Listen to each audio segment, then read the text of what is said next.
Olá, eu sou Cíntia Castro, editora de política de O Tempo, e a nossa conversa de hoje no Café com Política é com o vereador Bruno Miranda, do PDT. Ele é líder de governo na Câmara Municipal de Belo Horizonte. E a gente vai falar aqui um pouco desse ano, esse ano eleitoral, né, como é que estão as movimentações na Câmara e da política aí, né, voltada também para Belo Horizonte, como é que está, né, a administração de Álvaro Damião, ele que é líder de governo. É um prazer estar com o senhor aqui hoje, Bruno. Nessa edição do programa, do Café com Política. Eu queria que o senhor começasse falando com a gente desse momento mesmo da Câmara. O senhor está no seu quarto mandato? Sim, o quarto mandato. Quarto mandato como vereador consecutivos, né? Nós tivemos uma lacuna aí em 2016 a 2020, eu não fui eleito à época, e depois em 2020 nós ganhamos a eleição novamente. Mas juntando aí, são muitos anos, né? Sim. Décadas aí já de Câmara. Como que o senhor vê hoje esse momento da Câmara? Eu queria começar perguntando essa questão de um debate ideológico, né? O senhor que começou lá atrás, mudou muito o perfil, assim, atualmente acaba que alguns projetos de interesse da cidade, eles acabam sendo jogados de lado por causa dessa disputa de ideologia, esquerda, direita, centro. Como é que é isso? Ô Cíntia, primeiro, obrigado pelo convite, um prazer estar aqui mais uma vez com vocês no Café com Política. E eu costumo dizer que eu comecei na política no mundo analógico, né, lá com meus 28 anos, no primeiro mandato, em 2009, na gestão do ex-prefeito Márcio Lacerda. E hoje eu acompanhei muito de perto na Câmara a transformação que a Revolução Digital trouxe, né, para o debate político também ali dentro. Na época que eu comecei, você não tinha rede social, né, os atendimentos eram todos, as demandas chegavam todas via telefone, via, né, atuação presencial dos moradores que batiam na porta do gabinete. Tinha fax aí. Tinha fax. E hoje em dia, né, você é acionado quase que 24 horas por dia pelo WhatsApp e pelas outras redes sociais que a gente acaba tendo que ter para dialogar com o cidadão.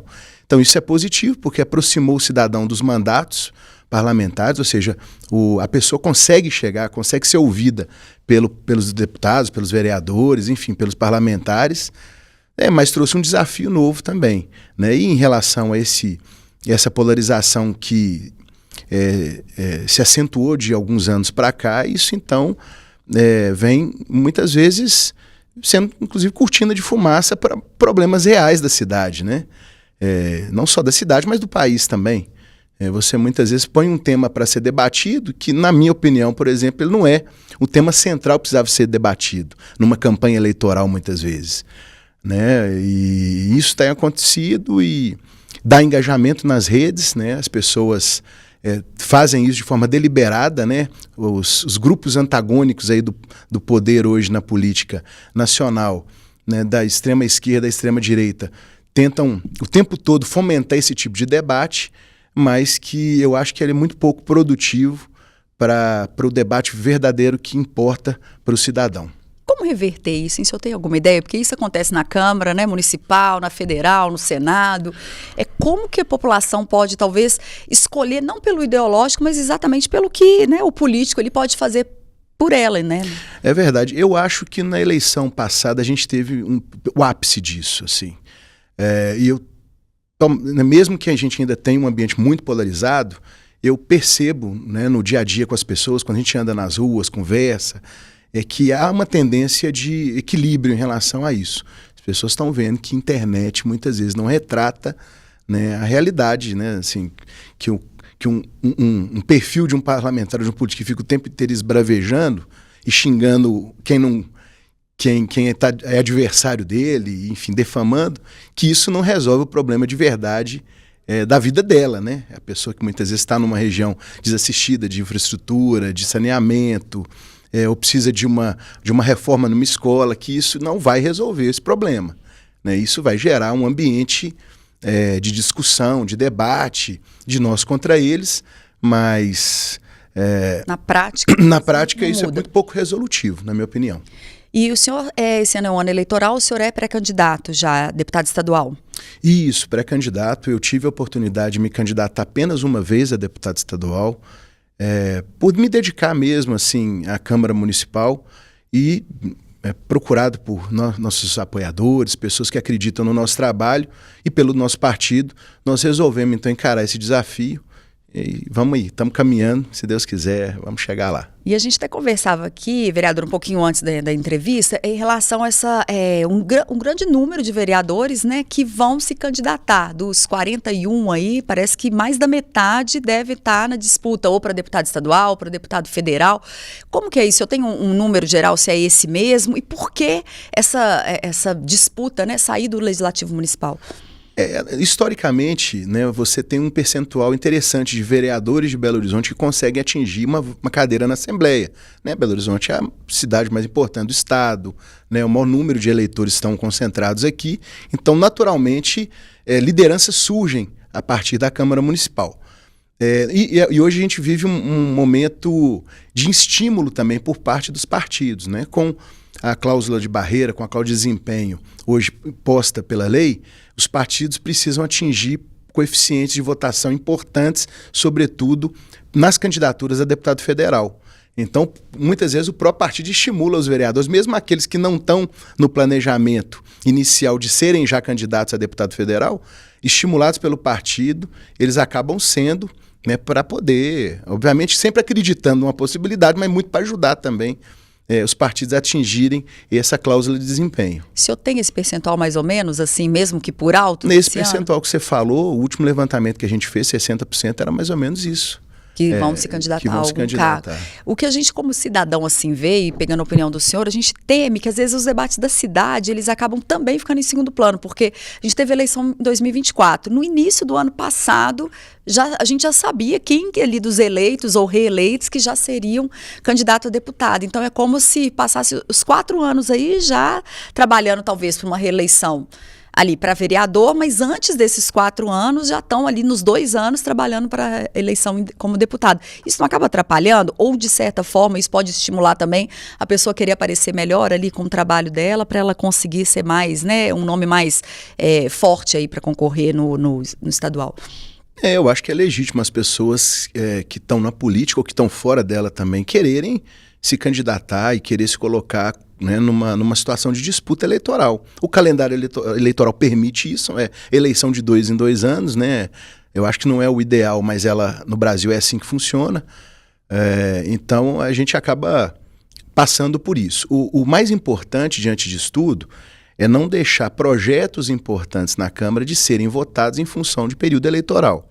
Então esse cuidado, a gente sempre faz esse reforço em pedir aos colegas no Colégio de Líderes, né? A própria mesa cuida disso também, para que a gente consiga manter uma rotina de votação, mesmo, né, num período eleitoral, mesmo lá em agosto, setembro, onde a eleição de fato começa. Esse eu acho que é o principal desafio e assim, a obrigação, né, do parlamentar é estar lá para poder votar os projetos. Então a gente tem que cumprir bem essa obrigação. Eu quero falar daqui a pouquinho sobre, né, os projetos, o que na opinião do senhor é prioridade, que deve ser prioridade, mas antes eu queria ainda falar um pouquinho assim, sobre a Câmara em si. A gente vive um momento também de diferentes gestões da Câmara, e eu queria que o senhor nos falasse isso, o que a presidência Juliano Lopes tem de melhor ou de pior em relação a Gabriel Azevedo, né? A gente acha que está um momento mais tranquilo na Câmara, o Gabriel sofreu ali 2 processos de cassação, então foi um agito ali, mas o que o senhor vê assim, comparando as 2 gestões? O que a cidade ganhou ou perdeu? São perfis diferentes, né? O Gabriel iniciou o mandato dele como presidente de uma forma muito tensa, né? Tensionando muito com o executivo, mas terminou de uma forma muito respeitosa, né? Inclusive eu era líder de governo do ex-prefeito Fuad e nós conseguimos avançar em praticamente todos os projetos que o executivo enviou. O Juliano já tem um perfil mais conciliador, né? Então ele consegue dialogar tanto com a direita, a esquerda, com o centro, para que a gente tenha um ambiente, um dia a dia na Câmara e também com o Executivo, que é importante, mais sereno, vamos dizer assim. São perfis diferentes, mas hoje a gente vive um momento institucional de relação entre os 2 poderes melhor, e eu acho melhor para a cidade, inclusive. Porque tem menos briga, menos... Mas o Gabriel, das vezes que ele vem aqui, ele fala assim, mas se os 2 poderes estão trabalhando tão bem assim, a cidade está perdendo. O senhor discorda disso? Ele acha que tem que ter ali, né, um embate, às vezes, para que... O questionamento ele é importante, ele acontece na Câmara. quase todos os dias a oposição vai ao microfone para poder fazer algum questionamento, apresenta requerimentos questionando o Poder Executivo, e isso é muito importante, saudável na democracia. O que a gente teve no passado foi um ambiente de tensão e muitas vezes de ataque pessoal, e que ele chegou a tensionar muito, principalmente na época do ex-prefeito Fuad. Mas depois ele, acho que corrigiu um pouco a rota e terminou o mandato de forma mais serena. Mas, então a gente imagina, eu acredito muito que esse perfil de diálogo que o Juliano tem estabelecido entre o Executivo e também com os vereadores, eu acho que é mais positivo. E o senhor chegou a ser candidato também à presidência, né, da Câmara. Foi tranquilo aí? Como é que foi hoje, assim, essa coisa, né, do senhor não ter sido presidente? É uma experiência importante na minha vida também. Eu não fui eleito, mas, enfim, participei de forma aberta, né, transparente, serena do debate. E depois que passou a eleição, a gente tem que olhar para frente, né? Não adianta a gente ficar ali com mágoas do passado. Você não me apoiou, você me apoiou. Não, vamos pensar, vamos trabalhar, porque a cidade tem problema demais. Vereador, e como é que é dentro da Câmara, né? O Juliano Lopes, inclusive, ele faz parte desse grupo. A gente tem um grupo ali dentro da Câmara, que é a família Aro, né? Que é um grupo de vereadores, não sei quantos tem hoje, mas pelo menos uns 10 aí ou mais, ligados ao ex-secretário, né, de governo Marcelo Aro, e tem uma conexão aí com a deputada federal Nelly Aquino, que já foi também da Câmara. Isso atrapalha ou isso ajuda? Assim, como que é esse grupo forte lá dentro da Câmara? Acaba que ele atrapalha alguns projetos ou ajuda alguns projetos quando a gente pensa na discussão do todo mesmo. Essa organização em grupos, né, em blocos, ela sempre existiu na Câmara. Claro que recentemente o Marcelo conseguiu formar um bloco grande, né, um bloco importante e que a gente precisa respeitar. Principalmente na minha condição de líder de governo, não dá para não conversar com o bloco, né, liderado pelo secretário Marcelo. Assim como também a gente precisa conversar com todas as forças políticas presentes. E a gente tem convivido, aprendido a conviver, né, com ele. O próprio Álvaro, prefeito, teve, né, no início lá do mandato, um aceno importante de paz, de diálogo, de parceria, né, da cidade e na administração com esse grupo, e as coisas estão fluindo. E qual que é a sua avaliação hoje, né, dessa gestão Álvaro Damião, né? O Fuad ganhou com ele como vice, no início ele falou muito que seria uma gestão Álvaro Fuad, mas aí a gente já vê, obviamente, né, ele é o prefeito, tem que dar a cara dele ali também. Qual que é a sua avaliação hoje, assim, do prefeito Álvaro Damião? Olha, Cíntia, ele entrou, ano passado, eu costumo dizer que o Álvaro fez um ano de replanejamento, porque o prefeito era o Fuad, ele era o vice, obviamente foram eleitos juntos, mas quando um outro ser humano senta numa cadeira para fazer a gestão, ele vai colocar, obviamente, as suas ideias, ele vai colocar a sua vivência, ele vai tentar incorporar o que ele acredita dentro da administração da cidade que ele está tocando. E ele precisou fazer alguns ajustes, precisou fazer mudanças no secretariado. Isso é muito natural, né? Qualquer prefeito que assumisse uma cidade deixada, né, com equipe oriunda do antecessor, ele faz algum ajuste. Eu acho que esse é um ano também difícil, esse que nós estamos vivendo, um ano de dificuldade de orçamento, de ajuste. O próprio prefeito tem dado essas coordenadas para as equipes, né, para a equipe secretariado, que ajustes na questão do custeio, enfim, melhorar, né, sempre otimizar os recursos públicos. Ele tem feito essa diretriz para o secretariado, e acredito muito que no ano que vem muita coisa boa vem para Belo Horizonte em função desse replanejamento sendo feito, né? Recursos estão sendo foram aprovados pela Câmara, recursos para grandes investimentos na cidade, investimentos importantes na área de meio ambiente, na área de mobilidade urbana. O que o senhor citaria? Tem a questão do anel rodoviário? Tem a questão do anel rodoviário, nós temos a questão da Avenida Amazonas, do Corredor Amazonas, enfim, são grandes projetos que já estão sendo pensados há algum tempo, mas que nós conseguimos avançar com viabilização de recursos para que essas obras possam avançar na cidade. E aí eu tenho uma expectativa muito positiva que o Álvaro vai encerrar a gestão dele com uma aprovação importante na cidade. De 0 a 10, aí o senhor arriscaria uma nota para o prefeito Álvaro Damião até então? Uma nota 8 para o prefeito. 8? E está faltando o quê para chegar no 10? Acho que o momento econômico, né, não só da Prefeitura de Belo Horizonte, mas um momento desafiador que as outras prefeituras também enfrentam, ele impõe algumas restrições e alguns limites, né? Não dá para você fazer tudo, não dá para você dar tudo que... não dá para você fazer todos os investimentos que você deseja fazer, né? Você precisa ter muito cuidado em negociar com os servidores para que você não dê um passo maior que a cidade possa conseguir suportar, né? E honrar com os servidores. Embora a gente entenda que eles são fundamentais para o funcionamento da cidade, mas é preciso esse cuidado e esse equilíbrio com os recursos. E nesse contexto de recurso, como é que o senhor avalia essa questão dos subsídios para os ônibus, assim? Porque foi, né, uma aprovação da própria Câmara, o prefeito Álvaro Damião era vereador, né, na época dessa aprovação, e hoje ele mesmo fala que é uma coisa que pesa, assim, no orçamento. Qual que é a sua avaliação disso? Qual que é o caminho que poderia ser tomado nesse momento para isso pesar menos as contas da prefeitura e também não pesar o bolso, né? Sim, sim. Isso pesa e pesa muito, Cíntia.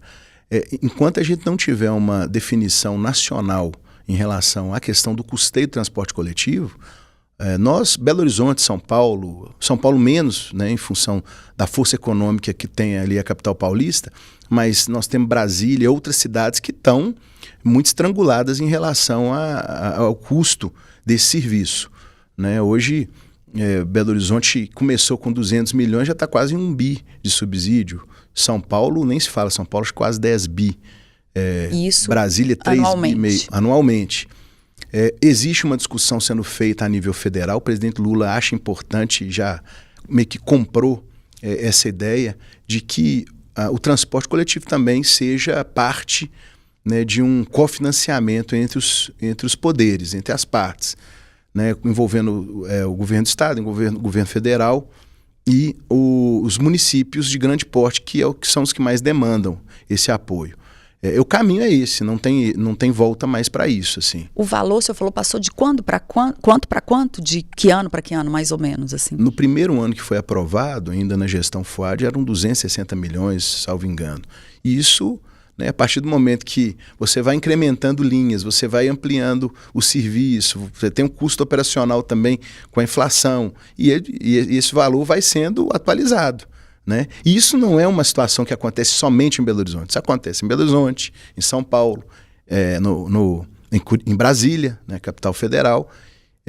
Esse investimento sendo feito, assumido pelos municípios, mas que, se a gente não tiver uma diretriz nacional, os municípios vão acabar colapsando seu orçamento em função do transporte. E hoje, no âmbito da Câmara Municipal, há alguma proposta que possa ser feita para tentar aliviar um pouco isso para a Prefeitura? Há alguma coisa sendo pensada nesse sentido? Eu sei que existe um grupo de trabalho dentro da Prefeitura que está estudando um novo modelo de contratação. Para 2027? 2028. Isso. O contrato se encerra, então nós estamos muito próximo de um contrato se encerrando, e esse modelo está sendo pensado já à luz de um novo formato que não onere tanto os cofres da prefeitura e que também dê sustentação e também não pese sobre o bolso também do cidadão que paga ali na ponta a passagem. Esse trabalho está sendo feito e na Câmara não acredito que alguma medida pontual vai ser feita agora, até porque o contrato está praticamente no fim. Tem que esperar, então o subsídio agora, continua até 2020, final de 2027, com certeza. O subsídio deve continuar, a tendência é essa. O que precisa ser feito, e eu acho que a campanha presidencial pode trazer muito debate desse tema, compromissos assumidos com o próprio governo federal em relação ao financiamento desse modelo. Para o governo federal participar. Participar efetivamente desse financiamento.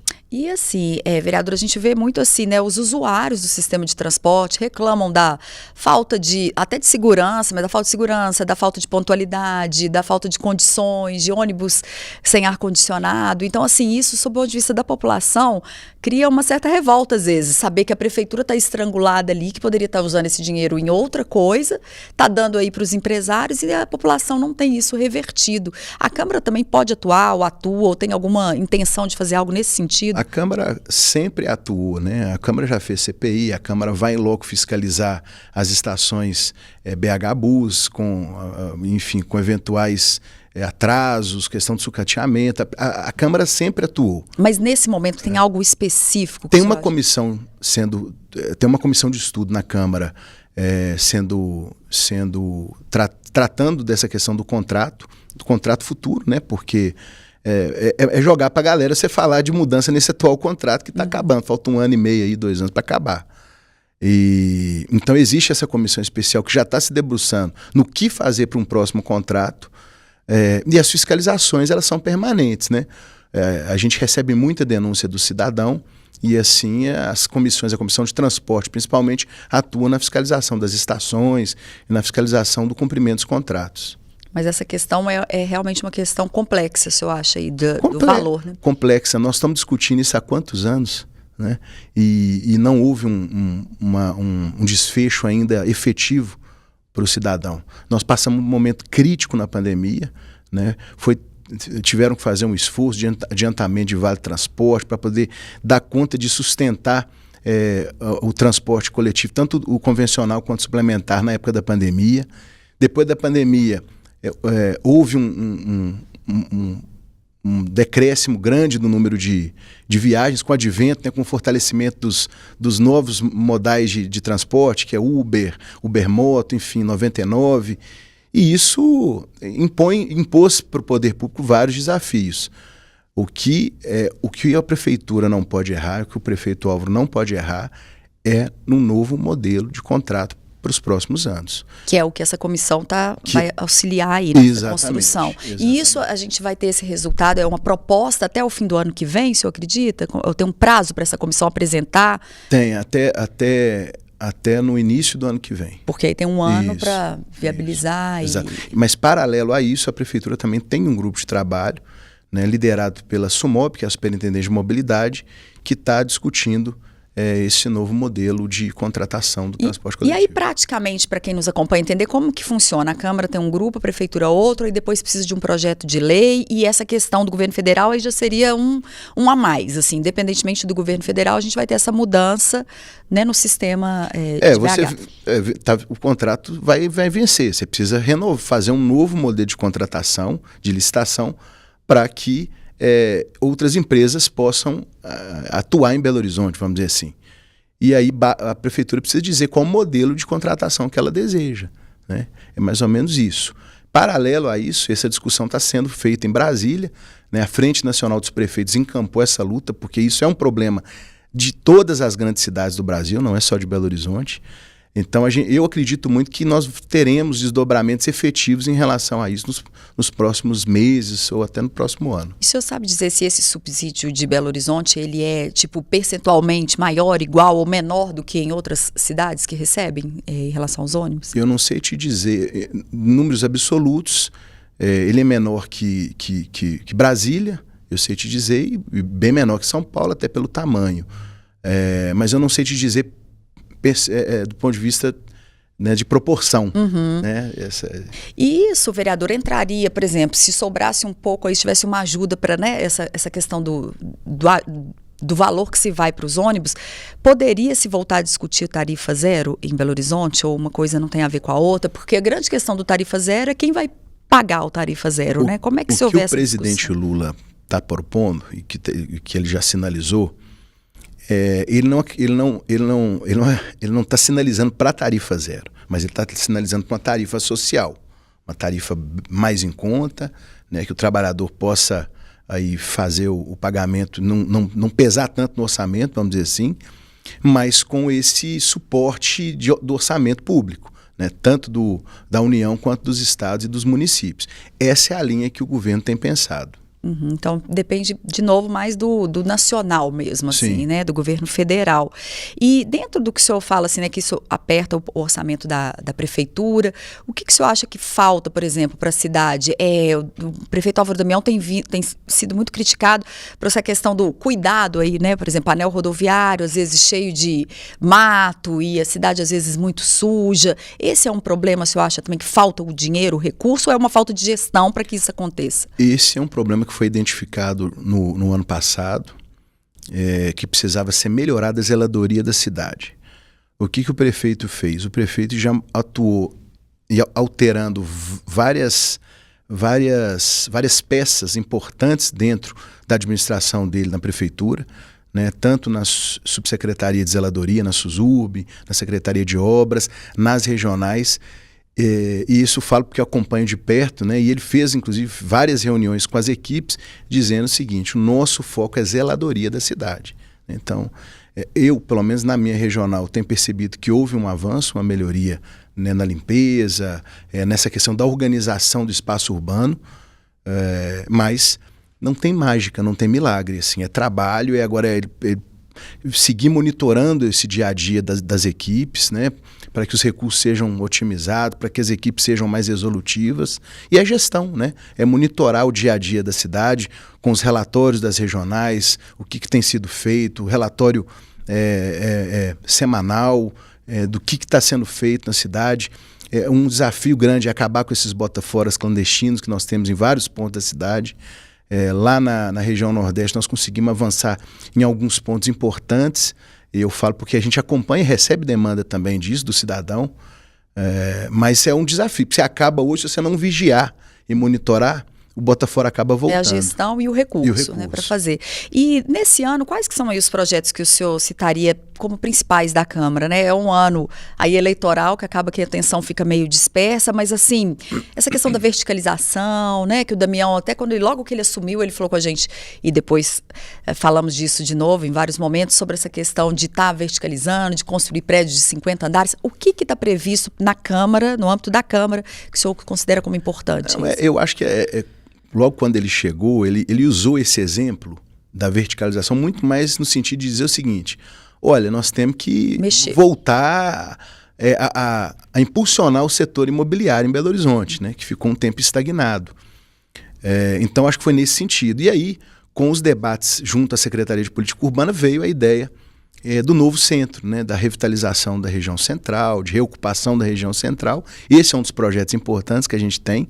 Ele está em segundo turno, sendo debatido nas comissões. Agora saiu da Comissão de Meio Ambiente, está na Comissão de Mobilidade.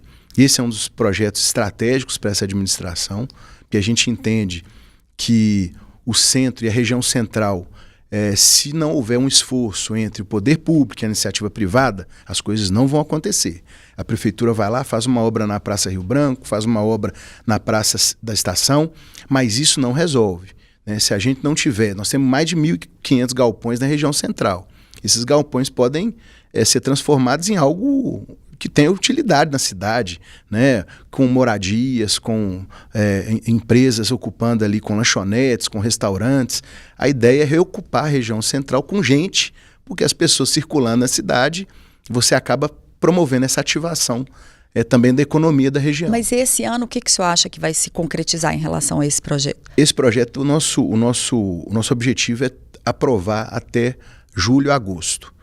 Em segundo turno. No segundo turno. Vai para a sanção do prefeito e depois disso a prefeitura, a Secretaria de Política Urbana, ela se organiza para receber propostas e projetos. Então, assim, claro que para isso se efetivar na vida do cidadão da região central, isso não é do dia para a noite. É por isso que a gente faz esse esforço de acelerar os projetos.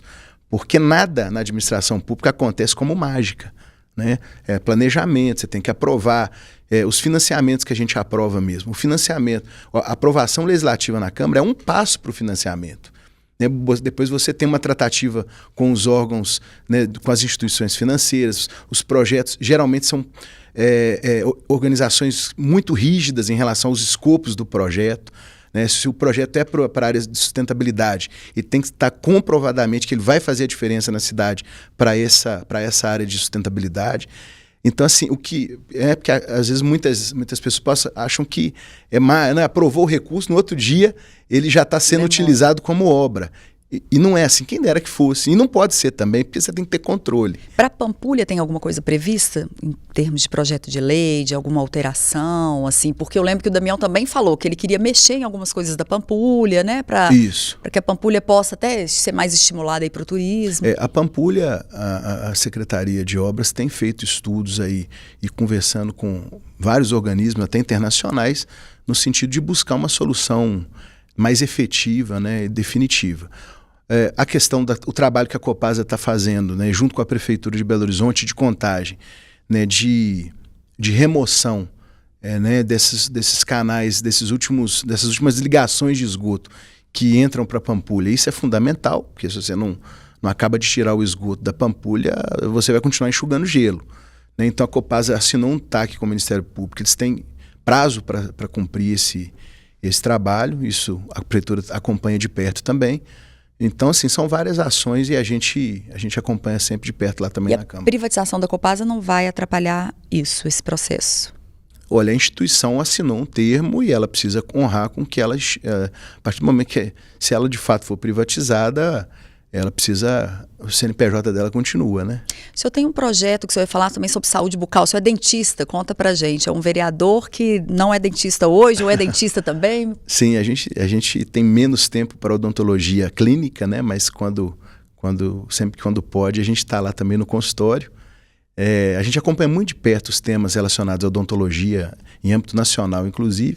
Nós temos um projeto do piso de dentistas e médicos, um projeto que há muitos anos é aguardado pela categoria, que está sendo debatido em Brasília. Já tivemos lá por várias vezes pedindo apoio aos parlamentares. E ele agora passou na última comissão do Senado, né? Comissão de Assuntos Sociais. Vai ser votado em plenário e a gente continua nessa mobilização aí. Para ter um piso para a categoria. Para a categoria. E quando que deve ser isso? O senhor tem ideia ou não? Ainda não tá pautado no Senado, mas o projeto já está pronto e a gente sabe que é um desafio, né? Conseguir chegar nesse estágio.